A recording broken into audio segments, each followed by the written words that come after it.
Good morning, everybody. Kevin Miller here. Mark's here with me as well. Appreciate everybody taking their time out of their busy morning or afternoon to join us for this webcast. This webcast is a new format for us that we're trying. It's mostly focused on just sharing ideas and tips on how to demo our products. In this case, in particular, Elite presentations. However, if the feedback is positive on this format, then of course we can expand it out to different products as well.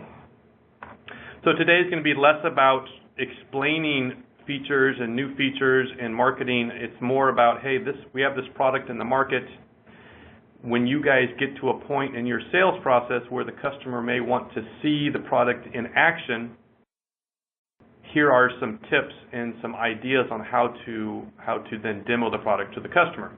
And by the way, I've been on many sales calls with you folks and very impressed with how you guys do this already. So this is no way me saying or us saying we need to educate you on this. It's more, hey, let's just share some ideas and come up with some of the best ways to present the product to the customer when they do want to view it in action. And this is assuming that you guys will do some type of screen share with them when they want to see it. You're on the phone, you're sharing your screen, and you're driving and talking them through the product.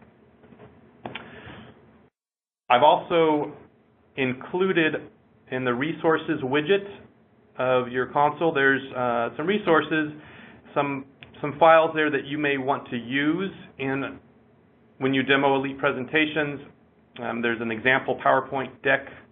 There's example console background.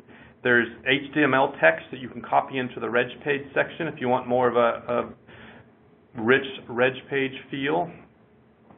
I have a Elite Presentations FAQ that you may want to review just to get some of the FAQs. And also, I'm going to show a video here later, and I've actually included MP4 of that video in the resources too, so if you'd like to download that video and just view it offline, you may do that. And the video, by the way, is not necessarily for customers to view. It's more for you to view to get ideas on how to present the product to the customer. And then one last thing before I get started is Elite Presentations. We haven't made it an official announcement, but I'm mentioning it here now, is that Elite Presentations going forward will be, by default, be included in all Elite accounts. So if you have customers who are Elite customers and will be Elite customers, along with the live capability in their Elite account, they'll also have the option to do Elite presentation. So more on that. Okay, so agenda, I'm going to go over a high-level demo workflow. I'm going to talk about a recipe on how to demo the recording and the publishing functionality. Go over some ideas on how to demo the P10 functionality.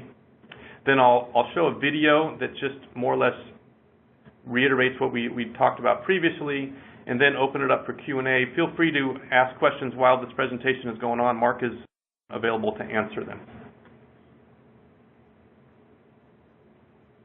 Okay, so demo workflow. The way I look at Elite presentations, in many cases Elite in general, is there's two main processes that you can start with when showing the customer the product. You may choose to start with the recording and publishing process, or you may choose to start with the P10 functionality, such as the reg page, the console, my channel, etc. If you choose to kind of start off with recording and publishing, that's going to demonstrate the ease of recording and publishing your presentation. It's for the customers who you think are more interested in, hey, how do I build my content into the presentation? And then the P10 functionality, if that's where the customer is much more interested in all the customization and the reg and reporting and such. So I think that's just the decision point to make when you start the demo based on what you think the customer is more interested in. If you do start with recording and publishing, you'll hit the login screen. I would avoid the login screen unless you want to show them the functionality of password protecting the roles. Otherwise, just have the window, the interface open and go directly to it. You can touch on the different the different aspects of the interface, the recording window, show them how it's resizable, mention that all the controls they need are on the screen, talk about the storyboard, the virtual roadmap, talk about the setup window, how they can easily upload slides and video clips, set up their polls and such. And then you can briefly go into the storyboard organizer, show them how easy it is to rearrange their virtual roadmap, just drag and drop and hide elements. I would then go into the setup window. New for the Feb release is the ability to go into the setup window and upload slides, upload your video clips. So you can kind of do everything within the interface now. So show them that they're focused on one interface. They're not bouncing around to different screens to get everything they need to get done. Talk about using the polls in combination with the survey widget to get even more detailed feedback from their user. And then if it's relevant, you can touch on the flexibility of the audio. So right now we have the ability to record audio via the phone, slide by slide. And in February, we're adding the ability to also upload an external audio file. So some customers, that may resonate with some customers, and if so, you can talk about that flexibility. I would then dive right into recording via the phone, show them how easy it is to dial into the number. It's numbered, the number and the passcode's right there on the screen. And then, boom, you just hit click, you just click record, and now you're recording. Talk again about the fact that all the controls and the slide notes and such are right there in front of them, so they're not going to another piece of paper to see their slide notes. They're not reaching over to a phone touchpad to control the recording process. It's just all right there in front of them. And then, if they can record it, play it back. If they don't like it, they can re-record as many times as they'd like. Publishing, just talk about how easy it is to publish to the cloud. Once you record your content and you're happy with it, one or two clicks and your presentation's now available in the cloud for your audience. And then uploading external audio. I know this is new to people because it's a new feature.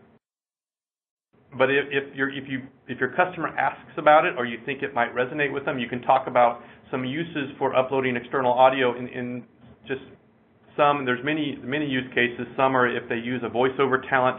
The voiceover talent's going to provide them a single audio file, which then they can then upload into the system and match up their slide and video and poll timings. In some cases, they already have an audio asset that they want to use, and so this will allow them to bring that into the system and use it. In many cases,